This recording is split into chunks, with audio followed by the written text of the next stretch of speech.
Welcome to episode 37 of Avant-Garde Entrepreneur. I am so glad you're here today with me, my friend. So far in this season of the podcast, I've introduced you to some of my close friends who are experts in their field. You've learned about shifting into the marketing mindset, how to get your finances right, how to tune into your inner voice to run your social enterprise better, and how to overcome some of the mindset challenges of sales. You've also had the opportunity to hear directly from some avant-garde entrepreneurs who are addressing systemic issues of poverty, lack of education, and crime.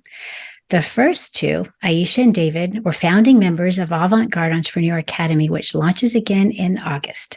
So click on the link in the show notes to learn more and to possibly get on the wait list. Today, we're wrapping up the special Avant-Garde Entrepreneur series where you get to meet one more special human being who's paving the way for you to be able to develop more longer-term sustainable impacts in your community and in our world.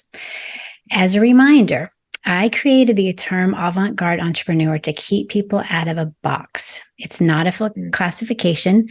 My specialty is people who use business to help others lift themselves to a better way of life. So whether you identify with the term missional, transformational, social, faith-driven, or impact entrepreneur, or anything else, no matter what you call yourself, you're using business to help other people lift themselves to a better way of life, spiritually, emotionally, mentally, and socially. You are avant-garde, going your own way, doing it like no one else. The reason I'm sharing this reminder about what avant-garde entrepreneurship means is that our next guest has been in the business of using business to change lives before there was really any name for it. The third avant-garde entrepreneur you get to meet in this series is Joseph Peer. Joseph was born and now lives in the U.S., but he is a global citizen in every sense. He has an MBA and has worked in international business and leadership organizations and development for multinational organizations. He's highly connected around the world and has introduced me to some people who are really helping me help you in bigger and more sustainable ways. More about that coming soon. He's helping people tap into their personal power, starting with their physical health. Joseph, along with his wife and children, lived, started, and operated a CrossFit gym in the Middle East for several years. And yes, he speaks Arabic.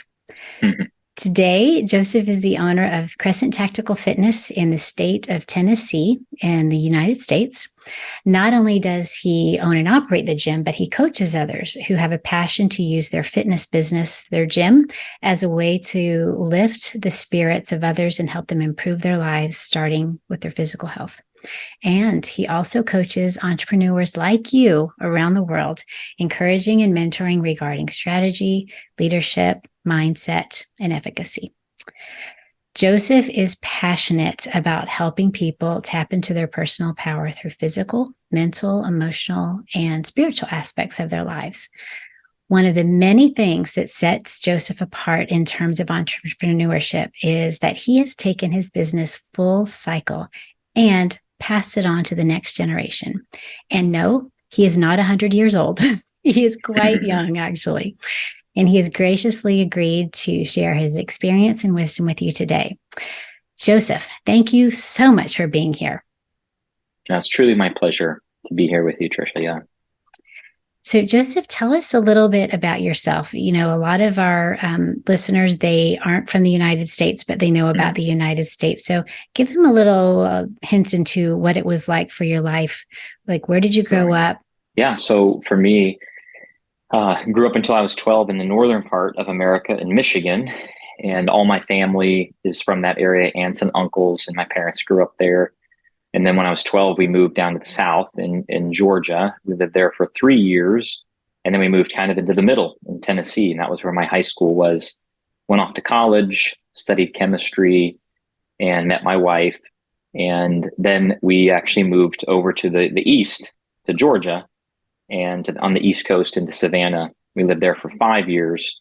Then we moved to the I don't know what you would call it, the Rocky Mountains. We lived in Colorado for another 3.5 years where I got my MBA. And that was where we really sensed a calling in a direction to move to Jordan. And so we moved over from 2013 to 2020 is when we lived over in the capital city, Amman, and really enjoyed that. So truly global at that point. My wife and I counted it up that I think we had been married at that point. It was like 17 years. We'd lived in 5 states, 2 countries, and 11 homes. Wow. So we've been really the global nomad. And in Jordan, there's a group of people called the Bedouins, and they travel and stay, they're a very nomadic existence. And in some ways, we've really felt that way. But now we're here in Memphis, Tennessee. We've been here almost 3 years. And next month will be 3 years. We plan to be here for several more years. My family is here. And so this is as much home. People ask me, well, where are you from? What's home for you? And that's a hard question, to answer without some explanation. But we're glad to be here. And in the midst of that, maybe one other part was that in 2005, I was in Cameroon for 3 weeks. So got to experience sub-Saharan Africa, went back for 7 weeks in 2007 to Cameroon. And then I have visited quite a few other countries from Mauritania, Morocco, Egypt, Turkey, Thailand. I'll get to go this fall to South Asia for the first time, in depth. But I enjoy different cultures and different kinds of people. And so that's definitely been a part of my own journey, has been, understanding what it's like being kind of a foreigner and an outsider. Mm-hmm. And, understand what's that like, having to kind of start over and meet new people. And that's been a part of our journey. Mm-hmm. Fascinating. So if people are watching on YouTube, you'll see that Joseph is very fit. Mm-hmm. And having a CrossFit gym, first of all, I don't know that everyone understands that. Yeah, so could you talk a little bit about, was fitness kind of a part of your life growing up? And what is CrossFit and how did you get into that? Yeah, great question. Yeah, for me, fitness was always a part of my life. My parents told me I had way too much energy as a young boy. And so they wanted to put me in really as many sports as they could, but the one that they knew would use the most energy, and that was gymnastics. And so I was very heavily involved in gymnastics from the age of 3 till I was 14. And then they had high school and just focused on baseball, and then baseball into college. And so we would lift weights and do different things in college. But once I finished college, kind of had a 10-year window where I was trying just sort of the regular gym, kind of went in and used the machines and would run on the treadmill. But I found myself gained maybe 10 or 15 pounds and pretty lethargic, and just not really enjoying things. And then a friend said, well, you ought to try this CrossFit thing. And I didn't know what it was either. I didn't really have any idea. Now, here's what I found. I was working a lot with the U.S. military in leadership development. And so many of them were doing these weird workouts that I didn't know what they were. But in a nutshell, what you're doing is you're just learning how to take the best elements of your cardio. So running, rowing, jump rope, burpees, just then body weight exercises, which is gymnastics. We call that gymnastics. So pull-ups, push-ups, sit-ups, and then weightlifting. Then you're just taking the very basic movements of deadlifts, squats, cleans, and you're learning to put them together into workouts where you're doing it in high intensity, short periods, 5 to 15 minutes of just real high intensity work. And I just found that the change, there's not a routine. You change the style and the length of time and what you're doing, and you do it together in groups, a small group at a time. And I just found that was so enjoyable, that it brought a social aspect, a community aspect, a competitive aspect, and it allowed me to realize where there was holes in my own fitness, and I just found it very, very helpful for me. And so that started my journey towards this concept of CrossFit. And cross just means this idea of it's cross training, it's cross across different time domains and modal, they call it just different sports. And that was really what it was. So got started in that, and kind of the rest is history. So if for the listeners, if you haven't heard of CrossFit yet, My guess is eventually you're going to hear about it because CrossFit is really a global organization. Even when I travel with my girlfriends, they always find out where the CrossFit box is. They call it a box. They call it a saying box. This for the That's listeners because you know this. Yeah. But they find out where it's at, and then they always go and get a workout in, get a T-shirt sometimes. Yeah, that's So right. no matter where It's you quite are, a fun community. Yeah. It really has. On one trip we had, it was a special day to honor veterans. And we were in Iceland, and one of my girlfriends did the thing. Whatever the drill was, she did it on her own. The big workout is called Murph, and it's coming up here on Memorial Day. So it's a real challenging workout. It's a hero workout, as we call it. But it is really a global connected community of, it's between 14 and 15,000, what we would call affiliated CrossFit gyms around the world that are providing, really professional experiences to help people. But the great thing is you don't have to have started as an athlete. That's one of the things I love about CrossFit is that you could see people doing really tough workouts, but it's because they've developed into that. But even if you're starting from zero, the great CrossFit gyms are going to help you start from right there. What can we do today to get a little bit better? And then tomorrow to get a little bit better. But we're going to start you wherever you're at in your fitness level and help you move forward. So, I hope people, if you haven't had a chance to give it a try somewhere around you, you'll do that, because it's quite a life-changing experience in terms of not only what you do, but how you do it and with whom you do it. And especially if you're an entrepreneur, here's the challenge. The challenge is, one, you've got a lot of stress, and two, you have not a lot of time. So you've got to find a way to stay physically healthy and to deal with the stress. And you need to do it in an efficient capacity. And that's what I have found. I haven't found a better way to do it than CrossFit. And those kinds of workouts are what our body needs in order to really deal with the stress and to stay efficient, so we don't have to spend hours upon hours at a gym. So I like to promise, I've always promised people that 1 hour in my gym was like spending 3 to 4 hours in a regular gym, because it's just going to be focused and for a 1 hour session, we're going to get you in and get you out and try to save that time for you. Joseph, I'm so glad you brought this up. I am very passionate about fitness and exercise, even if it's just getting out and going for a walk as a way to manage stress for business owners. But I've never had a fitness expert on here, and I don't want to go out of the scope of my qualifications. Sure. So since you brought it up, would you mind talking about the connection between kind of the importance of fitness and managing stress as an entrepreneur? Yeah, definitely. I think this is really important.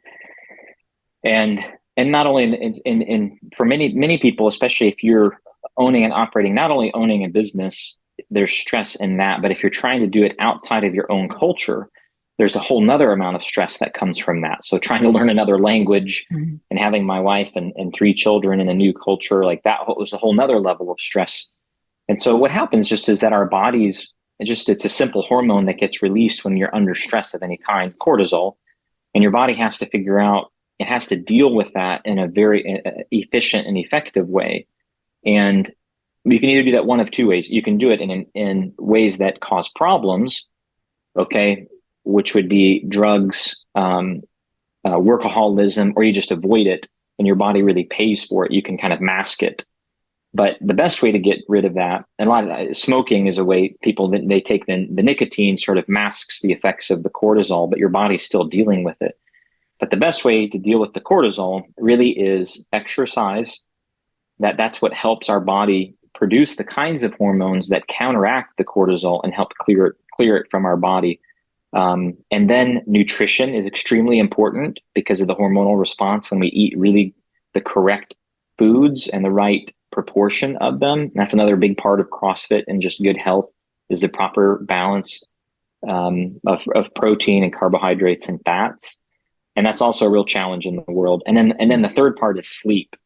And this is just a really important part of our body being able to heal from the stress is putting your phone down and sleeping. I mean, it's really, truly, if you get good exercise and you eat well and you get sleep, it will make a dramatic impact. And so you might not feel or have the opportunity to be a member at a CrossFit gym. That's totally fine. Learning to run, learning to do some simple strength training activities, even with just your own body weight, is really good, is a huge part of what you're going to need. And then learning to eat well, and then learning how to just get good, consistent sleep is just absolutely imperative in our body, dealing with the cortisol and helping us deal with the stress so that we can be healthy, not only in the here and now for our business and our family, but for the future as we are parents and grandparents. We want to not just want to be surviving in those age, but at that age, we want to be thriving. And we really want to be providing our family and our community, our leadership and our gifts and who we are, our own voice, right? And in order to do that, those are just three really, really big components of dealing with stress.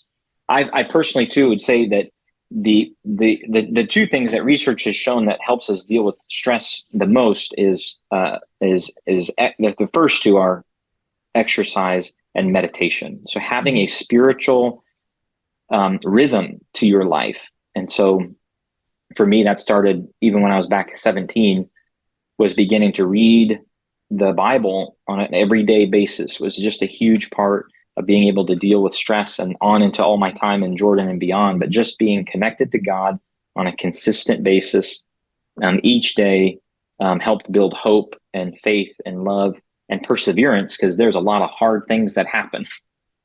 And we just are going to need that in our heart and soul as we're living the life of an entrepreneur. In the Avant-Garde Entrepreneur Academy, I mentioned that is the first thing we do in the first week is adding in meditation. And it's some form. Sometimes it feels a little weird to people or a little wonky or hocus pocus. But I think it's important for people to understand that meditation is so many different things. It's either it's meditating on the word, it's quiet time, it's listening to music, anything that you can do to settle in your spirit and to be able to hear that voice within. Yeah. It's so powerful. So true. Yeah, very powerful. I was really lucky to have a person. So I'm 42 now, but when I was 17, they just taught me how to do that on a daily basis, starting with 7 minutes a day of just learning how to be connected to God and to hear from him through his word, things that have been written, but through his living spirit that can speak to me in the here and now and help direct me and guide me. And so that's a big part of my own story is of what has happened and what is happening and what will happen, is just trying to live a consistent life of connection to God, to his heart, to his love for me, and his promises. And the only way I can really get that is meditating on it and being connected with it on a consistent basis. Yeah. Well, on that note, let's talk about how you got to Amman, Jordan to start a CrossFit gym. Obviously, that came from inside. Yeah. So just a quick story. I love to kind of tell this part of the story that I was, I was in the middle, I just started getting my MBA, and I had this sense that God really wanted us to be prepared for some kind of international move. And so I was even studying international business and finance and entrepreneurship. Well, I spent a few days with some friends, and we decided to take a few extra days to really just pray and fast and be together. And my wife had been with me and then had flown back to Colorado. And I called her and I just said, honey, I've been spending time meditating, and I just have this sense that one of two things needs to happen. One, we need to keep doing what we just moved to Colorado to do, or we need to move to Jordan. And she said, I like the first interpretation better. So she said, we had literally just moved to Colorado recently. We had 2 young children, and the thought of uprooting and moving overseas, But right as she said that, we drove underneath a big road. She drove. I was in Minnesota. She was in Colorado. Underneath a big road sign that said Jordan Road, exit ahead. And it was a huge highway sign. Yeah. And she was driving like 2 hours away from our home. And right as we had that phone call, that's what she saw. And what's really funny was she didn't tell me about that sign for 8 months. but she filed it away as in, God, yes, okay, I'm willing to process that. I'm not going to tell my husband about that just yet.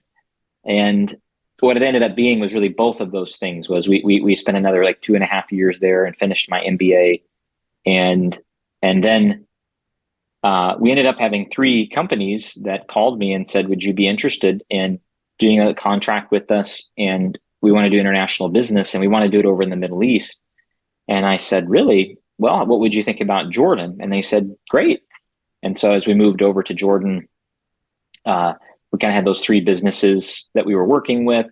And as we had been there about 6 months is when the whole CrossFit thing became a possibility. And that's kind of another story. But all that to say was that we had this sense from God, from our time of meditating and praying and fasting, that our family needed to be ready to trust Him and to move into places that we would naturally just go to. And I'd never been to Jordan at that time, but as we began to walk these steps of faith, He began to lead us and guide us just day by day and week by week and month by month. And it was quite an extraordinary just journey of learning to trust Him and walk with Him in the midst of that, and being a part of an amazing community. I think that's a really important lesson for entrepreneurs, because every entrepreneur I've met, every social, missional, transformational entrepreneur I've met, no matter what their theology or their root belief system, they are all driven by a higher power, because it's too hard to do it otherwise. You would never do it otherwise. There's so many sacrifices. There's so much hardship that you see. It's not about the hardship you experience, but it's about the hardship that you see. And I think a lot of times, especially if we have this entrepreneur bug, or there's something in us that is maybe a little perfection oriented or certainly performance oriented, we're used to getting things done, and we feel this pressure to have all the answers and to get it all right. Yeah. And what I'm hearing you say is you didn't have all the answers. Yeah, that's right. And you also had a family, a wife and children to consider, and you didn't know everything that was going to happen. And it wasn't until you could get quiet consistently, that's when the answers come. And I think that's important for people to understand. The answers came, and the courage too. I think just to realize that as God is really directing us and leading us, and the more we can become convinced and quiet enough to really hear that we can trust His promises. And I think that's really the key. I think that's just a big part of my life is we have to learn to trust God's character and His promises, and that they lead and guide us on a daily basis. And that's where our strength really comes from. So so you said that the CrossFit, starting the CrossFit was another story. What was the spark? Yeah. Like, what was the... we had been there in Jordan about 6 months, and I had an opportunity to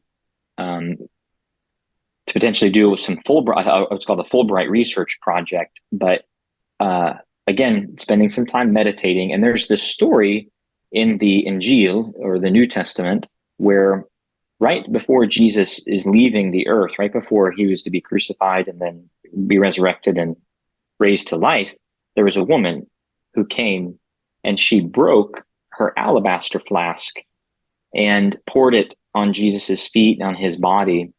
And what was interesting was Jesus said, from now on, wherever this good news of myself and my kingdom, not a religion, but Jesus was talking about Himself and His kingdom, wherever it's proclaimed, what she did is going to be told in remembrance of her. And I thought, wow, I don't remember anywhere Jesus saying anything like that. And I thought, why is He saying that? And so as I looked into this story, a daughter, when you have a daughter, the first thing that you would buy for your daughter would be a little alabaster flask. And that the savings account basically for her was this alabaster flask. And so they didn't really have, an FDIC and banks, and they didn't really have that back in that era. So the way that they saved money was this costly nard, and it was small enough that you could hide it and keep it on you. But basically, the only time she would use it would be the first night of her wedding, and it was the startup capital for her family. And so she, as she was aging and getting ready for marriage, she'd be saving up and putting into it. And so what was happening is when she broke it, it says it was worth a year's wages. So whatever that might be in your country, you have to think about that yourself. But I thought, okay, really, she took everything of who she was, everything that had been put into her and her whole future, and she broke it and went all in on Jesus and on his message and on his story. And I thought, I sensed God telling me, what is it that's been in your alabaster flask that you and your family, you use the term voice. It's like, how has your voice been developed up until this point? And what is it? I felt God saying, what is it, Joseph, that's been in that flask that you could break and pour out on me in preparation for what we say is that the return of Jesus. And so as I had a journal, and I just, I started to write down just different things of my story and my history and my MBA and education and training.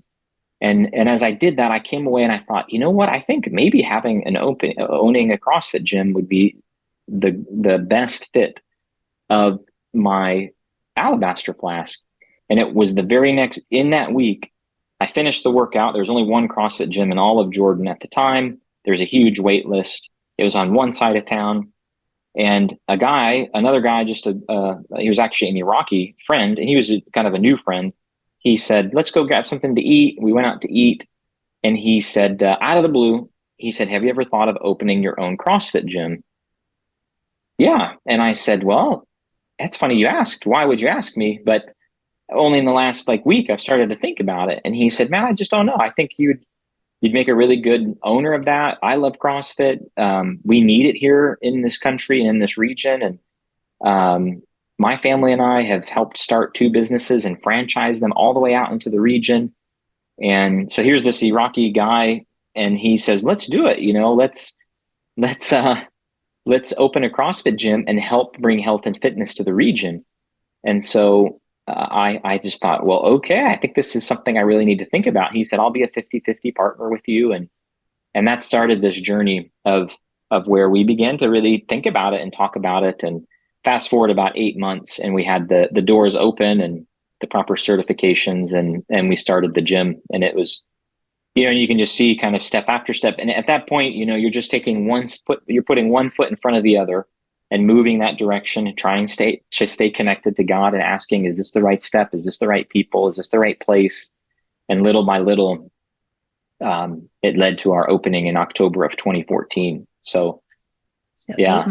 8 months after that fateful day of lunch. That's right. I can't imagine what that was like, leaving that lunch. So you've been journaling, and then your friend just brings it up, and you leave, and you're probably like, where do I start? Did I hear you right? Yeah.